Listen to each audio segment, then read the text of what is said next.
Please subscribe Sadhguru Sai Creations.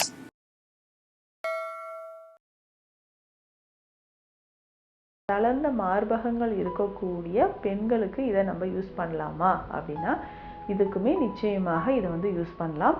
So தளர்ந்த மார்பகங்கள் இருக்கக்கூடிய பெண்களுக்கு இந்த ஆயிலை நம்ம டெய்லி அப்ளை பண்ணிக்கிட்டே வரணும். நேச்சுரலாகவே இந்த ட்ரீட்மெண்ட்ஸ் எல்லாம் எடுத்தால் கொஞ்சம் டெவலப்மெண்ட் வருமே தவிர கம்ப்ளீட்டான ஒரு டெவலப்மெண்ட் இருக்குமான்றது நமக்கு கொஞ்சம் கொஞ்சமாக தான் தெரியும். ஏன்னா வயதிற்கு ஏற்ற மாதிரியான டிஷ்யூஸில் வந்து ஒரு தளர்வுன்றது ஏற்பட தான் செய்யும். அதையும் நம்ம பார்த்துக்கணும். வயதிற்கு ஏற்ற மாதிரியான ஒரு வளர்ச்சி இல்லாமல் இருக்குது, சைஸ் வந்து ரொம்ப சின்னதாக இருக்குது, இதனாலையுமே நிறைய பேருக்கு ஒரு டிப்ரெஷன் இருந்துக்கிட்டே இருக்குன்னு சொல்லலாம். என்ன காரணத்தினால நமக்கு இந்த மாதிரி க்ரோத் இல்லாமல் நிறைய பேருக்கு இருக்கும்?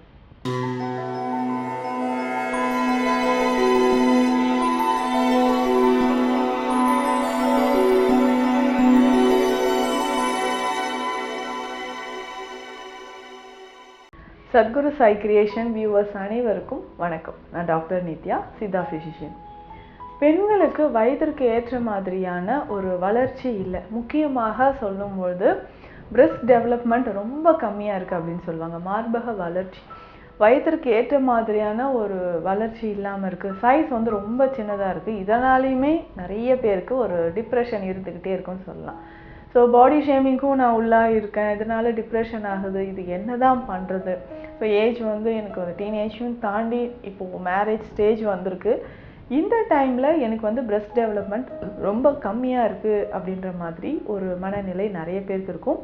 இந்த பிரச்சனையை நிறைய பெண்கள் வந்து தினமுமே ஃபேஸ் பண்ணிகிட்ருக்காங்க. என்ன காரணத்தினால நமக்கு இந்த மாதிரி க்ரோத் இல்லாமல் நிறைய பேருக்கு இருக்கும்?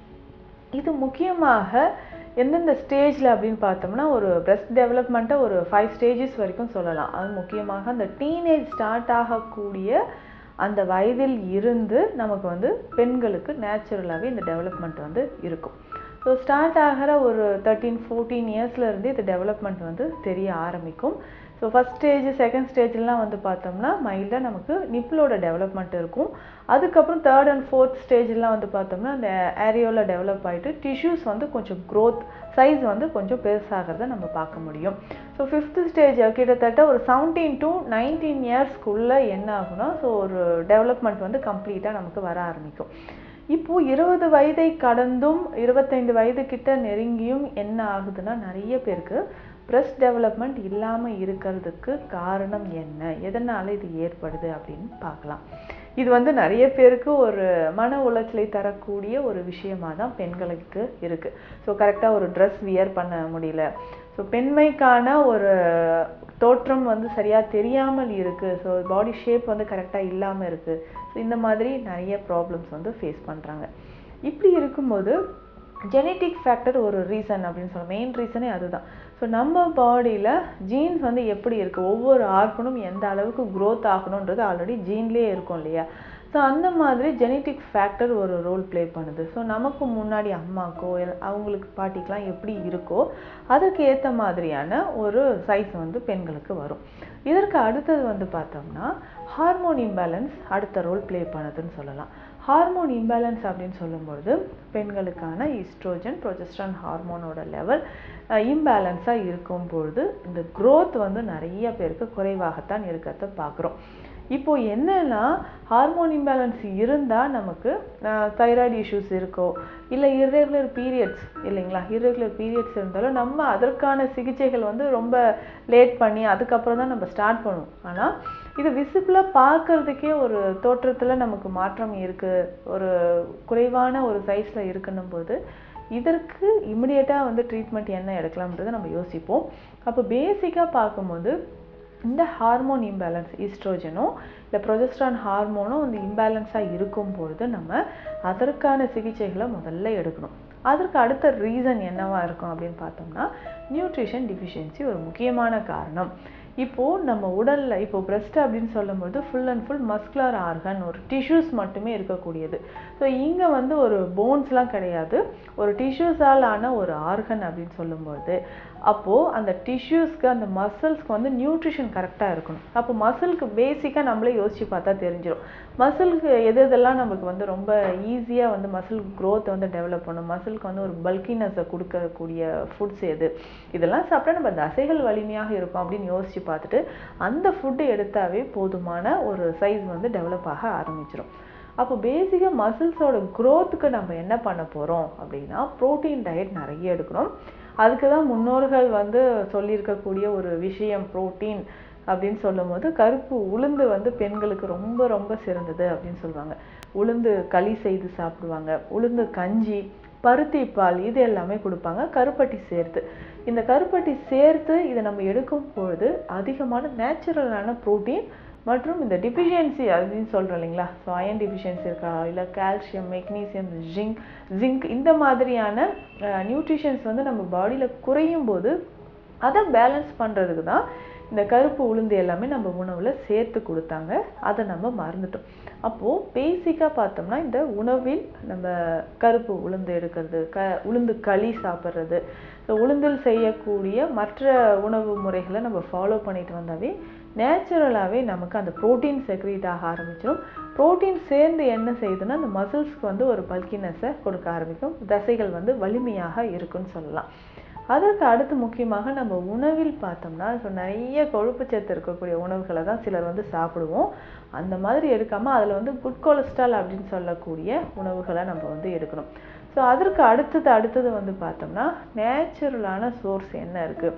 ஸோ டெய்லியுமே வந்து ஒரு ஸ்பூன் அளவுக்கு பசு நெய்யை வந்து குடிக்கணும், கொஞ்சம் வெண்ணெய், பட்டர் வந்து உணவில் சேர்த்து சாப்பிடணும். இது எல்லாமே நம்ம ஃபாலோ பண்ணும்போது நிச்சயமாக கொஞ்சம் கொஞ்சமாக அந்த பிரெஸ்ட் டெவலப்மெண்ட்ன்றது வர ஆரம்பிக்கும். இதுவே பெண்கள் ஒரு சிலருக்கு என்ன ஆகும்னா ஆஃப்டர் மேரேஜோ இல்லை ப்ரெக்னென்சி டைமில் இந்த மாதிரி டைமில் எல்லாமே கொஞ்சம் டெவலப்மெண்ட் வந்து இருக்கும். ஆனால் இது கொஞ்சம் ஏஜ் ஆக ஆக என்ன ஆகுனா கொஞ்சம் பிரெஸ்ட் வந்து சாகிங் ஆக ஆரம்பிக்கும். ஸோ பெண்களுக்கு இந்த பிரெஸ்ட் ரிலேட்டடாக பார்த்திங்கன்னா 2 வகையான பிரச்சனைகள் சொல்லலாம். ஒன்று க்ரோத் இல்லாமல் இருக்குது, ஸோ சைஸ் வந்து ரொம்ப சின்னதாக இருக்குது, க்ரோத் இல்லைன்னு சொல்கிற ஒரு கண்டிஷன். இன்னும் ஒரு சிலருக்கு என்ன ஆகும்னா வயதை கடந்து ஒரு 40 இயர்ஸ் 45 இயர்ஸ் ஆகும்போது பிரெஸ்ட் வந்து சாகிங் ஆக ஆரம்பிச்சிருது, மார்பகம் வந்து தளர்ந்த நிலையில் இருக்குது அப்படின்ற மாதிரியான ஒரு கவலை நிறைய பேருக்கு இருக்கும்.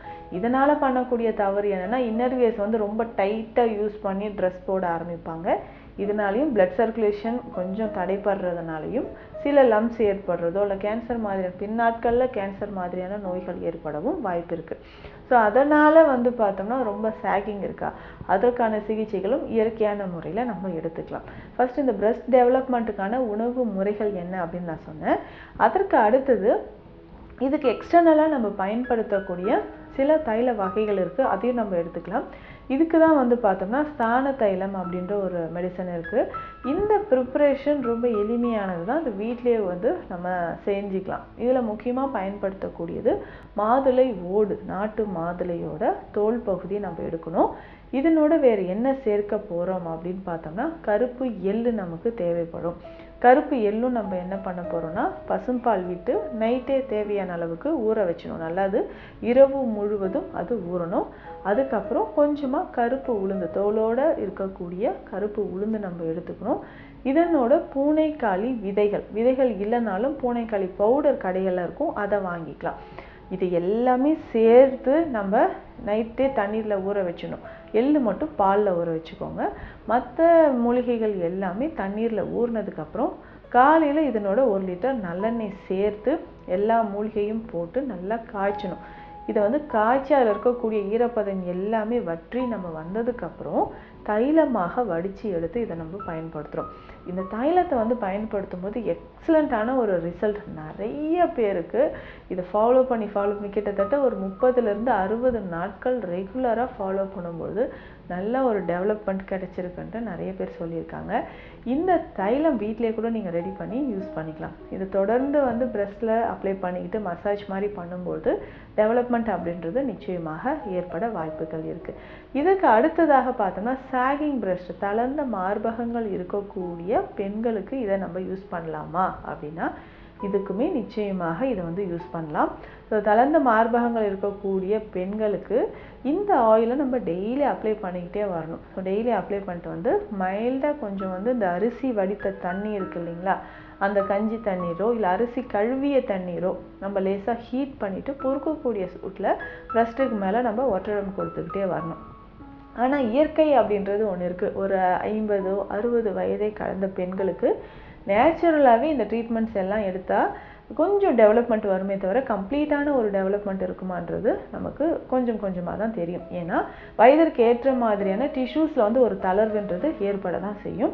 அதையும் நம்ம பார்த்துக்கணும்.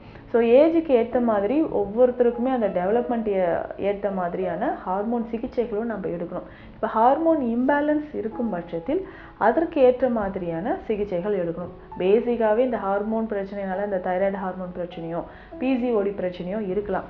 இதற்கு நம்ம குமரி கஷாயமோ குமரி லேகியம் அந்த மாதிரியான மருந்துகள் எடுத்து எக்ஸ்டர்னலாக இந்த தெரப்பீஸ் எல்லாமே நம்ம செஞ்சுட்டு வந்தோம்னா பெண்களுக்கு மார்பகத்தில் ஏற்படக்கூடிய இந்த பிரச்சனைகளுக்கு ஒரு தீர்வு கிடைக்கும். இந்த பதிவு உங்களுக்கு பயனுள்ளதாக இருக்கும்னு நம்புகிறேன். மீண்டும் அடுத்த பதிவில் சந்திக்கலாம். நன்றி.